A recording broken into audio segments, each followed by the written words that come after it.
बिहार के चुनाव नतीजों का असर अब यूपी में भी दिखने लगा है। यूपी में विपक्षी महागठबंधन की अगुवाई को लेकर बहस छिड़ गई है। बिहार चुनाव के नतीजों के बाद सपा मांग कर रही है कि अखिलेश यादव को विपक्षी महागठबंधन की कमान दी जाए। हालांकि कांग्रेस को ये नसीहत रास नहीं आ रही है। सवाल है कि आखिर सपा अखिलेश का नाम आगे क्यों बढ़ा रही है, वहीं और कांग्रेस राहुल गांधी के नाम पर ही क्यों अड़ी हुई है। और सबसे बड़ा सवाल ये है कि दोनों नेताओं का रिकॉर्ड क्या कहता है। सारे सवालों का जवाब जानने के लिए देखिए हमारी खास रिपोर्ट। जनता, समाजवादी पार्टी के कार्यकर्ता और हम सब लोग ये चाहते हैं कि इंडिया गठबंधन की अगुवाई समाजवादी पार्टी के राष्ट्रीय अध्यक्ष माननीय अखिलेश यादव जी करें। पहले यूपी लीड कर लेना, अभी तो 27 है, अभी 27 आ रहा है ना, 27 की बात कर लेंगे। सियासत में स्वीकार्यता सहभागिता पर निर्भर करती है, चाहे वो दल हो या फिर कोई नेता। बिहार में विपक्षी गठबंधन को मिली करारी हार के बाद सहभागिता और स्वीकार्यता दोनों पर बहस छिड़ गई है। विपक्षी गठबंधन की अगुवाई को लेकर बयानबाजी भी शुरू हो गई है। सपा मांग करने लगी है कि विपक्षी महागठबंधन की कमान अखिलेश को दी जाए। सपा नेता रविदास मेहरोत्रा ने हाल ही में खुलकर इसकी मांग भी की थी। जनता, समाजवादी पार्टी के कार्यकर्ता और हम सब लोग ये चाहते हैं कि इंडिया गठबंधन की अगुवाई समाजवादी पार्टी के राष्ट्रीय अध्यक्ष माननीय अखिलेश यादव जी करें।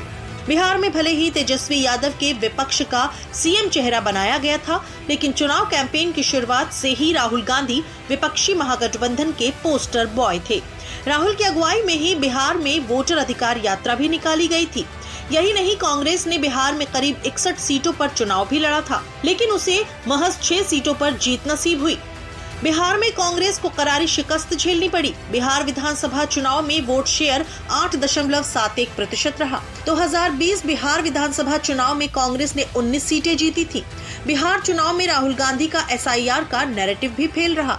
राहुल गांधी विपक्षी महागठबंधन के पोस्टर बॉय हैं और उनकी अगुवाई में न सिर्फ कांग्रेस को करारी हार मिली, बल्कि RJD भी महज 25 सीटों तक सिमट के रह गई।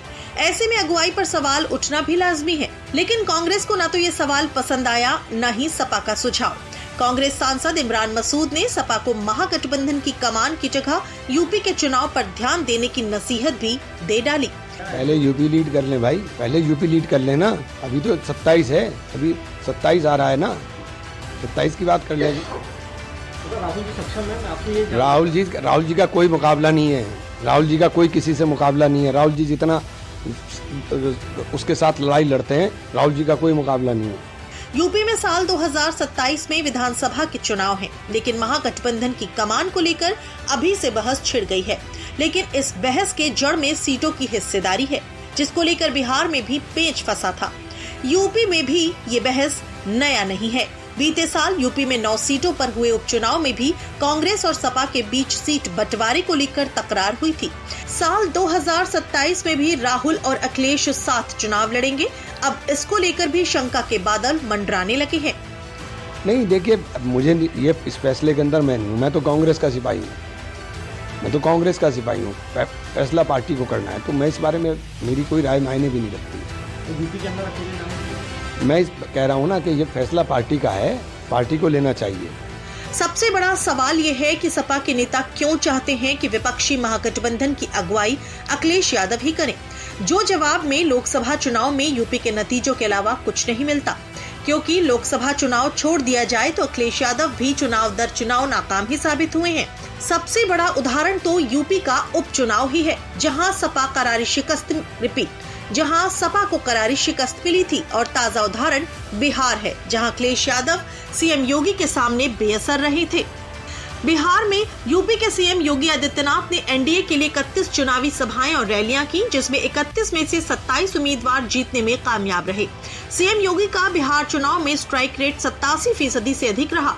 वहीं अखिलेश यादव की बात करें तो उन्होंने बिहार में 22 सीटों पर महागठबंधन के लिए प्रचार किया।